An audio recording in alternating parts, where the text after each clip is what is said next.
주님께서 이미 우리 가운데 임하여 와 계신 줄로 믿습니다. 우는 사람을 위해서, 또 찬양하는 사람을 위해서, 또 기도하는 사람을 위해서 하나님께서 많은 은혜와 사랑을 가지시고 우리 중에 임하여 계신 줄로 믿습니다. 어젯밤에 9시쯤 예배당에 와서 뜰을 좀 거닐다 갔습니다. 봉사관 마당에도 또 우리 배단위 광장 이 구석 저 구석에 다니면서 하나님 내일 우리 성도들이 여기 오실 텐데 이 뜰만 밟아도 하나님의 은혜를 받게 해주시고 마음이 상한 자가 위로받고 치유받고 새 힘을 얻고 하나님 안에서 승리하는 성도가 되는 복을 주시옵소서. 그런 마음으로 땅 밟기 하듯이 밟다가 갔습니다. 오늘 영락교회 예배당에 오신 성도들과 여러 가지 사정으로 가정에서 예배하는 모든 분들에게 하나님의 은총이 함께 하시기를 원합니다. 순두부 좋아하세요? 순두부는 아주 저렴한 편이면서 또 우리 한국 사람들의 식탁에 영양을 주는데 아주 좋은 음식이라고 생각합니다. 그런데 여러분, 어떤 곳에 순두부를 너무 잘 만드는 식당이 있어서 아주 소문이 났다고 해봅시다. 근데 어떤 사람이 거기 갔다 왔다는 거예요. 그래서 이제 물어보는 거죠. 그 집 순두부 맛있죠? 그러니까 그 사람 하는 말이 저는 김치찌개 먹고 왔는데요. 그럼 대화가 잘 안 되잖아요. 아니, 그 집이 순두부로 유명하고 순두부로 소문나서 사람들이 이렇게 밀려가는데 어떻게 김치찌개를 먹었어요? 그랬더니 하는 말이 저는 몰랐어요. 그 집이 순두부집인 줄. 여러분, 이렇게 대화를 한다 그러면 얼마나 아쉽겠어요. 그런데 이 비슷한 일이 교회 안에서도 있습니다. 뭐 순두부야 오늘 못 먹으면 다음에 먹으면 되고 또 설령 못 먹는다고 해서 큰일 날 일은 없지만은 이 교회 안에서 일어나는 일은 이건 심각한 겁니다. 이렇게 물어보는 거죠. 교회 왜 가요? 더 바꿔서 물어보면 예수님 왜 믿어요? 이렇게 물어보면 뭐 대답이 있을 거 아닙니까? 여러분, 순두부집에 왜 가요? 순두부 먹으러. 그러면 예수님 왜 믿어요? 그러면은 뭐 대답이 있어야 될 거 아니겠어요? 친구 만나러요. 아니면 교회 뜰이 좋으니까요. 뭐 그렇게 대답하면 이게 되겠습니까? 우리가 예수님을 믿는 건 예수님께서 우리에게 주시려고 하는 그 은혜를 받기 위해서입니다. 그럼 예수님께서 도대체 세상에 왜 오셨으며 우리에게 무엇을 주시는지를 정확하게 알아야 되겠죠. 오늘 읽은 성경 말씀은 예수님 탄생 이야기인데 그 중에 예수님께서 왜 오셨는지를 명확히 말씀하는 구절이 담겨 있습니다. 우리 21절 말씀 소리를 내서 함께 읽도록 하겠습니다. 아들을 낳으리니 이름을 예수라 하라. 이는 그가 자기 백성을 그들의 죄에서 구원할 자이심이라 하니라. 하나님의 아드님이 영광스러운 보좌를 떠나 이 땅에 탄생하여 오셨는데 무슨 이름으로 오셨나요? 예수라는 이름으로 이 땅에 오셨어요. 그럼 왜 하필이면 많고 많은 이름 중에서 예수라는 이름으로 오셨을까요? 예수라는 말의 뜻은 구원자, 구원한다 그런 뜻인데 여기 설명이 다 나왔죠. 자기 백성을 무엇으로부터 구원하십니까? 죄로부터 구원하시기 위해서 그분은 예수라는 이름을 가지고 이 땅에 오셨다고 말씀하고 있어요. 그러니까 아주 단순한 겁니다. 유명한 순두부집에 가는 목적은 순두부 먹기 위해서인 것처럼 예수님을 믿는 목적은 예수님께서 우리를 죄로부터 구원하신다고 하니까 그 죄로부터의 구원이라는 은혜를 얻기 위해서 우리가 예수님을 믿는 겁니다. 그런데 만약에 몇십 년 예배당에 드나들고 예배도 드리고 그랬는데 이거를 얻지 못한다면 얼마나 안타깝겠어요. 어떤 분은 이렇게 말해요. 교회 다니니까 좋은 것 같아요. 친구도 많이 만나고, 그리고 그래서 그런지 우리 애들이 요새 좀 착해진 것 같아요. 장사도 좀 잘 되고요. 누가 그렇게 말하면 그분이 예수님의 사람이 된 걸까요? 아니에요. 다른 게 다 되는 것 같아도 죄로부터의 구원이라는 이 은혜를 얻지 못했으면 아직 안 된 거예요. 아직 예수님의 사람이 아니라 그 말이죠. 이게 얼마나 중요한지 몰라요. 이렇게 또 죄를 얘기하면 세상 사람들은 아이고 저 예수쟁이들은 그냥 모여 앉기만 하면 죄 얘기한다고, 내가 교회 좀 가볼래도 가면 자꾸 죄인이라고 그래가지고 기분이 나빠, 이렇게 말씀하는 분들 많이 있죠. 그러나 우리는 이 말씀을 통해서 알잖아요. 하나님께서 독생자를 이 땅에 보내신 것이, 그리고 예수라는 이름으로 보내신 목적이 자기 백성을 저희 죄에서 구원하시기 위함이라는 걸 알기 때문에 우리는 이 죄라고 하는 주제를 피해 다니는 것이 아니라 심각하고 진지하게 받아들이면서 주님을 통해 그 은혜를 얻어야만 한다는 것입니다. 영락교회 성도들께서 죄로부터 구원받는 그 기쁨, 그 은혜를 충만하게 누리시기를 바랍니다. 모든 기독교 신앙은 거기서 출발하는 것이에요. 이거 해결 안 됐는데 뭐 봉사하고 선교한다고 하면 이게 좀 안 맞는 거죠. 이게 안 됐는데 그 다음 게 어떻게 되겠습니까? 그런데 여러분, 사람들은 죄가 얼마나 심각한지 잘 몰라요. 여러분, 요즘에 이 미세먼지 너무 심해가지고 하나님 만드신 아름다운 세상을 투명하고 맑게 볼 수가 없고 뭐가 그냥 늘 끼어 있잖아요. 침침하고. 그런데 신앙적으로도 영적으로도 똑같아요. 티끌만도 못한 우리 인생들이 만들어내는 죄라고 하는 먼지가 막 사방에 피어 올라가지고 이게 그냥 하나님을 뵐 수 없도록 만들고 세상을 부옇게 만들고 온 세상이 어두워지고 있는 게 우리들의 현실입니다. 여러분, 사람 속에 이게 들어오면 부글부글 끓으면서 하고 싶은 것도 많고 가지고 싶은 것도 많고 그게 뜻대로 안 되면 분노, 미움, 그러면서 시기와 질투, 이런 게 가득 차요. 여러분, 점잖아 보이시는 분, 그리고 교양 있어 보이는 사람도 마음속에서는 이런 미움의 총질을 얼마나 해대고 욕망의 분노가 얼마나 많은지, 겉으로는 점잖아 보이지만 속엔 그래요. 그래가지고 참지를 못하고 다른 사람 비난하고 빼앗고 욕하고 때리고 죽이고 그러는 게 우리 사회입니다. 여러분, 이런 욕망이 집단화돼서 표현되면 심각한 사회적 대결과 갈등 구조를 우리 사회 안에 만들어내는 것이고, 이게 국가 간에 벌어지면 전쟁을 하는 거죠. 여러분, 전쟁 이거 얼마나 참혹합니까? 저는 그 초한지나 삼국지 같은 거 그런 거 읽어보면 뭐 30만 대군을 동원하고 그러잖아요. 50만 명 이래가지고 10만 명, 20만 명이 쉽게 죽는 거예요. 참 너무나 답답한 거예요.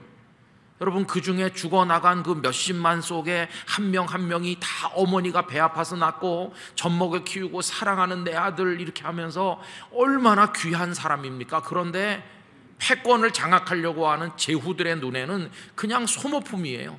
파리 목숨만도 못해. 10만 명이 죽어도 나만 이기면 그게 되는 거예요.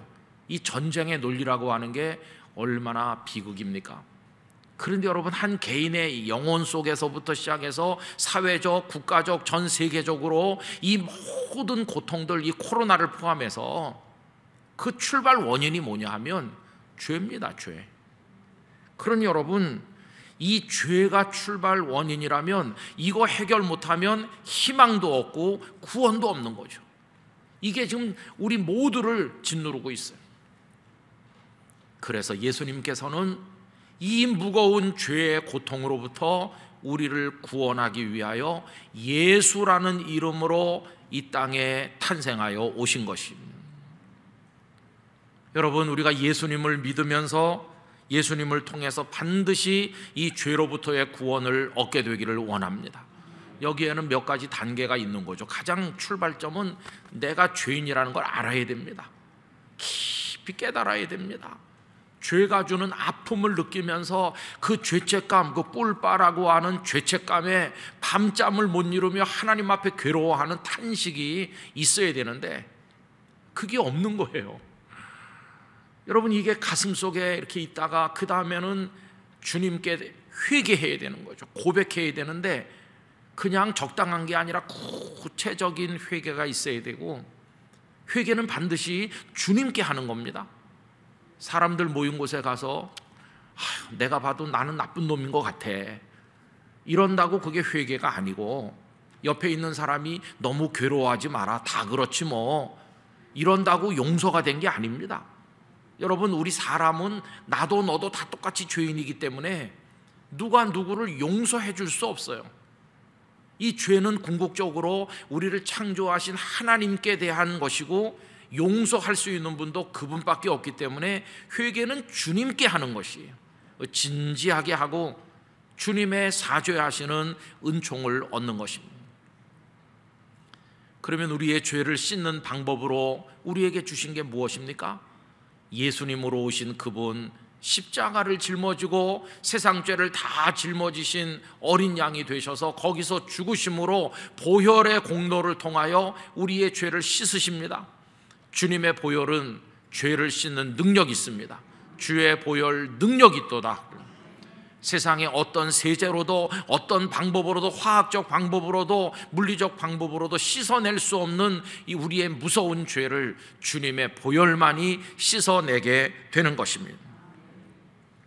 그래서 여러분, 이 고백을 통해서 십자가 보혈을 의지함으로 우리들은 죄로부터 사죄함을 받고 구원을 얻는 것입니다. 여러분, 죄로부터 용서받게 되면 죄가 가져온 사망에서도 벗어나게 되고, 우리를 짓누르는 사탄의 손에서 벗어나 우리는 하나님의 아들과 딸이 되는 겁니다. 그래서 요한일서 1장 9절, 만일 우리가 우리 죄를 자백하면, 자백을 해야 되는 거죠. 자백하면 그는 미쁘시고 의로우사, 우리 아버지 하나님은 너무 좋은 분이세요. 그 하나님 죄를 고백한다고 쫓아내시는 게 아니라 미쁘시고 의로우신 하나님께서 우리 죄를 사하시며 우리를 모든 불의에서 깨끗하게 하실 것이요. 여러분, 깨끗함이 주는 상쾌함을 아시죠? 목욕탕에 가셔서 깨끗하게 씻고 새 옷으로 갈아입고 목욕탕 문 열고 나올 때 그 기분 아시죠? 그게 상쾌하잖아요. 우리의 영혼이 이렇게 주님의 보혈로 정결케 되는 기쁨을 누려야만 될 것입니다. 그런데 문제는 교회 많이 다닌 사람들도 이거를 잘 모르는 거예요. 예수님을 통한 죄로부터의 구원의 경험이 없이 그냥 교회 다니는 사람이 많아요. 어떤 사람은 자기가 죄인인지도 몰라요. 이 말씀이라는 기준이 엄연히 있음에도 그냥 자기 생각이 죄인지 아닌지를 판단하는 기준이어서 그냥 자기 기준대로 생각하고, 또 어떤 이들은 많은 경우에 상대적 의에 도취되어 있습니다. 물론 나도 죄인인 줄은 알지, 그래도 저 여자보단 내가 낫잖아, 이렇게 말하는 거예요. 여러분, 주님 앞에는 다 똑같이 경중의 구별을 할 수가 없는 겁니다. 톨스토이의 작품 속에 이런 이야기가 있다고 그래요. 어떤 목사님에게 두 여성이 왔는데 한 여성은 막 울면서 왔어요. 왜 이렇게 울어요? 그랬더니 제가 큰 죄를 지었거든요. 이 죄를 어떻게 하면 좋죠? 그러면서 울고, 어떤 여자는 덤덤하게 있더래요. 당신은요? 그러니까 물론 저도 죄인이지만 이 여자 같겠어요? 저는 그냥 자잘한 죄를 좀 지었을 뿐이에요. 그래서 목사님이 쳐다보다가 시켰대요. 큰 죄를 지었다는 여성에게는 당신 죄가 무거운 줄 알면 그만큼 무게가 나가는 돌멩이 하나를 하여튼 들 수 있는 대로 무거운 돌을 가져오시오, 한 개를. 이 자잘한 죄를 지었다는 여성에게는 자잘한 죄를 지었다니까 자잘한 돌멩이를 치마폭에 좀 많이 가져오라고 시켰어요. 잠시 후에 이쪽 여성은 끙끙대면서 큰 돌을 갖다 놨어요. 이쪽 여성은 치마폭에 자잘한 돌멩이들을 많이 주워서 갖고 왔어요. 목사님이 그 다음에 시키기를, 원래 있던 대로 갖다 두세요. 그렇게 했대요. 그랬더니 큰 돌 들고 온 사람은 어디 그 돌이 있었는지 기억해가지고 갖다 두는데, 이 자잘한 돌멩이 많이 가져온 사람은 소리를 지르면서 아니 이 많은 게 어디 있었는지 내가 어떻게 기억하느냐고 그러더래요. 그래서 이렇게 말했다는 겁니다. 당신이 그 돌들을 제자리에 돌려놓을 수 없는 것처럼 당신이 회개하지 않으면 당신의 영혼을 하나님의 딸로 돌려놓을 수 없다고. 이 사람은 회개하고 우는데 당신은 너무나 뻔뻔하지 않느냐. 여러분, 무슨 얘기인지 우리가 다 알 수 있지 않습니까? 죄는요, 내가 지은 죄는 말할 것도 없고 남이 지은 죄까지도 다 우리에게 영향을 미치고 있습니다. 세계적으로 그렇죠. 여러분, 본문에 요셉과 마리아가 약혼한 사이예요. 그 마리아는 순결한 처녀인데 어느 날 마리아가 임신해서 배가 부른데, 여러분 요셉이 얼마나 놀랬겠어요. 그 소리 듣자마자 탁 떠오르는 뭐가 있었겠죠. 그게 뭘까요? 불륜이죠. 불륜. 아니 처녀가 어떻게 아기를 가지나, 마리아가 불륜을 저질렀구나, 그 생각이 제일 먼저 떠올랐을 거예요. 여러분, 불륜이라고 하는 게 얼마나 마음 아픈 죄악입니까? 근데 요셉의 마음속에 그 생각이 아마 제일 먼저 떠올랐을 이유는 뭔가요? 세상은 그런 곳이니까요. 세상은 어디나 옛날이나 지금이나 있어서는 안 되는 그런 일들이 비일비재하게 있으니까 믿었던 마리아도 그랬단 말인가? 이게 요셉을 충격으로 몰고 가지 않았겠어요? 벌써 그게 고통이죠. 그런데 마리아는 그런 일을 저지른 적이 없어요. 저지르지 않았는데도 이 세상에 워낙 그런 죄의 현상이 많다 보니까 요셉은 지금 상처를 입었고 충격을 받는 겁니다. 그럼 요셉이 어떻게 했습니까? 의로운 사람이니까, 그래도 사랑해서 약혼했던 여자니까, 자신의 여자라고 생각했었으니까 그나마 그가 할 수 있는 일은 끌어내가지고 사람들 앞에 이렇게 하지 않고 조용히 마무리하는 건데, 그게 요셉이 할 수 있는 일의 전부였어요. 착한 사람이죠. 그럼 여러분, 요셉이 자신이 피해자라고 생각하지만 잘 마무리하려고 이렇게 마음을 쓴다고 해서, 그래 조용히 마무리된다고 해서 그 고통이 없어지나요? 만약에 죄가 있었다면 죄가 사라지는 겁니까? 아닙니다. 아무것도 해결되는 거 없어요. 고통은 더 커질 것이고 상황은 그대로 있는 거죠. 그런데 이게 어떻게 해결되나요? 주님이 개입하셔야 해결돼요. 주의 사자가 나타나서 요셉에게 성령으로 잉태된 것이다 하는 걸 말해주면서, 마리아가 아들을 낳으리니 그 이름을 예수로 하라, 이는 그가 자기 백성을 저희 죄에서 구원할 자이심이라고 명확히 말씀해 주실 때에야 요셉의 마음이 풀려났어요. 자유를 얻게 됐어요. 그 고통에서 벗어나는 거예요. 여러분, 죄가 가져오는 직접적 간접적 고통으로부터 우리가 벗어나는 방법은 주님의 손을 통하는 것밖에는 없는 것입니다. 주님을 통하지 않으면 그거 벗어날 수 없어요. 지금도 우리는 많은 직간접의 고통 속에 있죠. 우크라이나가 전운이 감돈다, 러시아가 침공할지도 모른다, 우리 그런 뉴스를 왜 읽어야 되는 겁니까? 그래서 유가가 많이 올라서 우리 주유할 때마다 비용을 더 내야 된다, 저 북한에서는 계속 무기를 만들고 실험을 하고 그런다, 이런 게 왜 우리를 지금 고통스럽게 하는 겁니까? 여러분, 이런 게 다 이렇게 종합적으로 거대한 이 죄의 어떤 그게 우리를 짓누르고 있잖아요. 그래서 인류가 해결해야 될 가장 심각한 문제는 이 죄라는 걸 알게 돼요. 그거 해결해 주시기 위해서 예수님 이 땅에 오신 것이에요. 근데 문제는 사람들이 감각이 없는 거죠. 아이고 이게 별거 죄라고 그럽니까?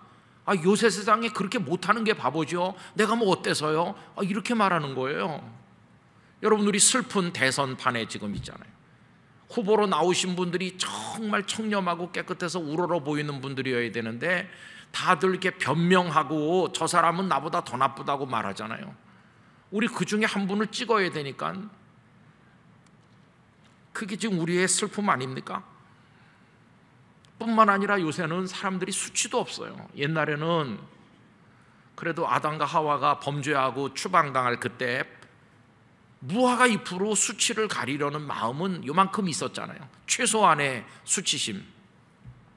근데 지금은 그런 것도 없어요.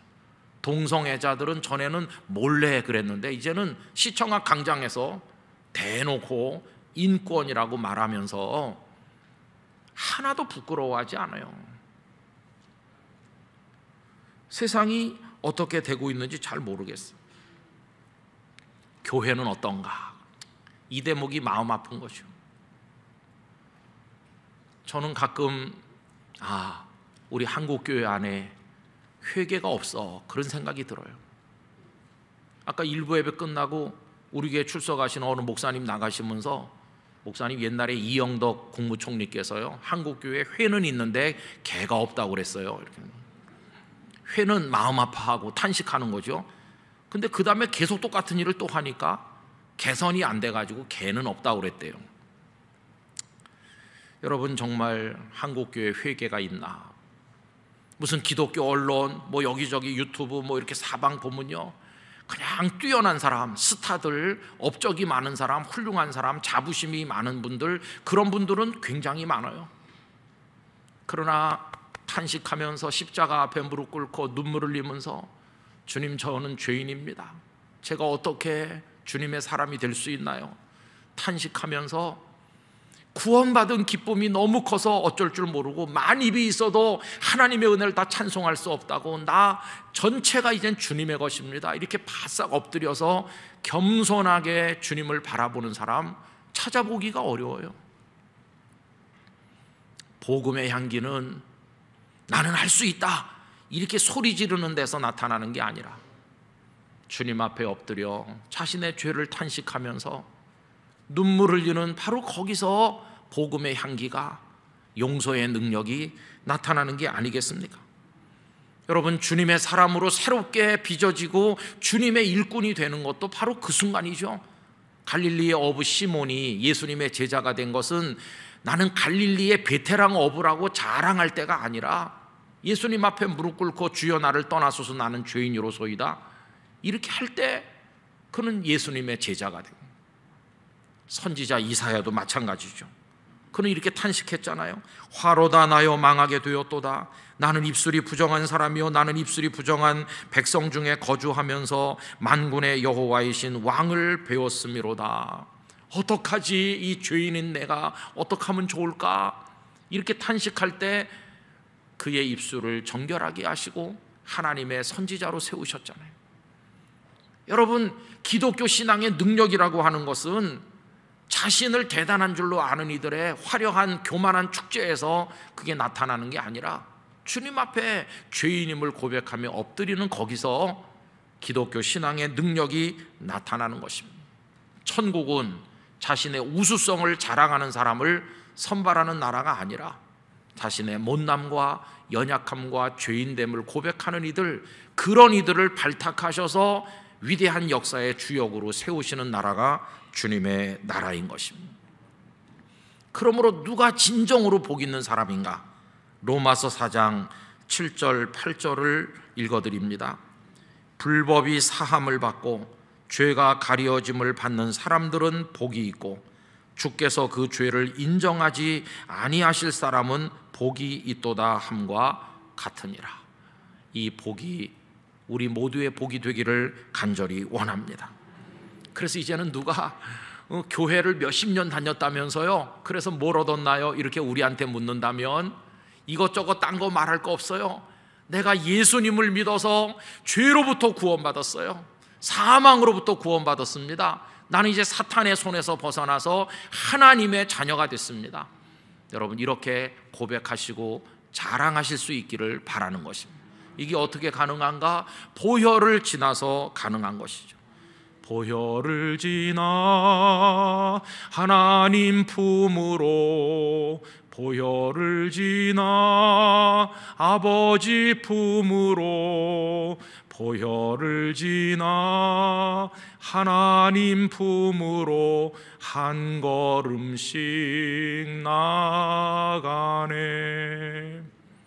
똑같은 가사 한 번 더 반복된 다음에 존귀한 주보혈이 내 영을 새롭게 하시네. 존귀한 주보혈이 내 영을 새롭게 하네. 그 기쁨이 예수님을 믿는 기쁨입니다. 자, 그래서 내가 주님 앞에 엎드려서 고백하고 주님의 보혈의 능력으로 내가 용서받고, 그 다음이 뭘까요? 이제 말씀을 마치기 전에 한마디 더 드려야 되는데, 그리고 나가서 똑같이 계속하면 의미가 있을까요? 이제는요, 죄악의 본능과 영적 전쟁을 하셔야 되는 거죠. 이제는 싸워 이겨서 다시는 그렇게 하지 않도록 성령님의 인도를 받으셔야 되는 거죠. 어떤 목사님들 한 10대 명이 존경하는 어른 목사님 모셔서 말씀을 들었어요. 그리고 나중에 이제 질의응답하는데, 아유, 목사님 몇십 년 목회하고 은퇴하셨는데 뭐가 제일 힘드셨어요? 그랬더니 뭐 설교 준비, 새벽 기도, 교회 행정 이런 건 하나도 힘들지 않았대요. 뭐가 제일 힘들었냐? 정욕이 제일 힘들더라고. 우리 깜짝 놀랐어요. 너무너무 경건하여 모두가 존경하는 목사님 입에서 정욕이 제일 힘들었다고. 한 30살 돼가지고 젊은 목사 되니까 교회 안에 여성 성도를 보면은요, 정욕이 끌어올랐대요. 얼마나 솔직한 얘기입니까? 그게 너무 힘들어서 매일 새벽 가서 하나님 저를 좀 이렇게 죽여주세요. 그리고 심지어 이렇게 기도했대요. 빨리 늙게 해주세요. 빨리 늙어서 이런 욕망에서 벗어나게 해주세요. 그래서 50대 60대 되면은 벗어날 줄 알았는데 중요한 발견, 늙어도 똑같더라. 늙어도 여전히 죄의 유혹 앞에 있고, 여전히 아슬아슬하고, 여전히 언제 넘어질지 모르고, 여전히 칼날 위에 선 것처럼 그렇더래요. 그래서 이 목사님은 매일 새벽 나가서 은혜를 구했대요. 하나님의 성령께서 이 몹쓸 인간을 붙들어 주시지 않으면 하루도 견딜 수 없습니다. 여러분, 이 죄의 욕구가 우리 속에 있는 건 불행한 일이지만, 그러나 그것이 두려운 줄 알고 하나님 앞에 의지하면 거기서 은혜를 경험하는 줄 믿습니다. 매일 엎드려 기도하니까 하나님께서 도우시는 거예요. 은퇴하는 날 성도들은 뭐 다르게 축하를 하는데 목사님 마음속에 감사는 무사히 맞춰서 감사했대요. 진짜로 감사했대요. 매일 새벽 하나님, 이 욕망에서, 권력과 명예와 부귀에 대한 모든 인간적 욕망으로부터 나를 지켜주시옵시고, 거기 빠지지 않게 하시고, 죄를 이기게 하시고, 하나님의 의의 병기로 살게 하여 주시옵소서. 우리 영락교회 성도들의 영적 전쟁이 되셔야 되고, 우리 성령님께서 도우셔서 죄를 이겨나가시기를 바라는 것입니다. 그래서 깨끗한 성도, 정결한 하나님의 교회, 그리고 죄를 두려워할 줄 알고 엎드려 경배하면서 십자가를 의지하는 우리 모두가 돼야 됩니다. 여러분, 교회에서 뭐 박수 안 받아도 괜찮아요. 뭐 꼭 장로님, 권사님 안 되셔도 괜찮아요. 그거 못했다고 실패한 거 아니에요. 다른 거 다 돼도 오늘 이거 못하면 실패한 것이고, 오늘 이 은혜를 얻으면 내가 비록 존재감이 없고 보잘것없어도 예수님 나를 죄로부터 구원하셨습니다. 여러분, 이 은혜를 얻으면 우리는 승리하는 것이에요. 이 본질적인 거 꼭 붙드시고 주님 앞에 살아가시게 되기를 원하고, 죄가 여러분의 가슴을 찌르거들랑 천부여 의지없어서 손들고 옵니다. 꼭 기도하면서 주님의 십자가로 나가시기를 부탁드립니다. 기도하겠습니다. 아버지 하나님, 죄인인데도 죄인 아닌 줄 알고 있고, 때로는 죄인 줄 알면서도 변명하고 비겁하게 회개하지 않는 저희들입니다. 그리고 회개한 것 같은데도 반복적 죄를 또 저지르는 저희들입니다. 용서해 주시고, 이제는 주님의 십자가 보혈 안에서 정결해질 뿐만 아니라 성령님 안에서 죄를 이기는 하나님의 백성이 되게 해 주옵소서. 예수님 이름으로 기도 올리옵나이다. 아멘.